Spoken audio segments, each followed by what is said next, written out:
ரொம்ப பாரமா இருக்கு, ரொம்ப தாங்க முடியாத வலியா இருக்கு. அதே சமயம் ரொம்ப ரொம்ப சந்தோஷமாகவும் இருக்கு. ரொம்ப அழகான, அமைதியான, நேர்மையான ஒரு படம். ரியலி வி லவ் மாணிக்கம். அற்புதமான ஒரு படத்தை நான் பார்த்துருக்கேன். அது மட்டும் இல்ல, இதுல சொன்ன விஷயம் என்னன்னா, கோடிக்கணக்கான மக்கள்ல ஒரு 2 நல்ல மனிதர்கள் இருந்தாலே போதும். அதுதான் இந்த படத்துல சொன்ன விஷயம். 90% குடும்பங்கள்ல இருக்கிற ஒரு முகம்தான் அந்த மாணிக்கத்தோடைய முகம். ஒரு சந்தர்ப்பமும் சூழ்நிலையும் அவங்கள மாத்திக்கிட்டு இருக்கு. Otherwise the honesty is everything. This is a very very honest film and it is a very very sincere attempt.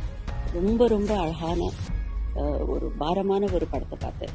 இப்படிப்பட்ட படங்கள் இன்னும் மேலும் மேலும் வர்றதுக்கு இது ஒரு ஸ்ட்ராங் ஃபில்மா இருக்கும். எல்லாருக்கும் கனெக்ட் ஆயிருக்கிற ஒரு படம் இது. I am so happy and my very very best wishes to everybody and all the characters. எல்லாருடைய முகங்களும் ரொம்ப எளிமையான முகங்கள், எளிமையான படம். ரொம்ப ஒரு beautiful attempt and my very hearty congratulations for the team and Nanda Periyasamy, my very very best wishes. This film is going to do so much to cinema and to you also.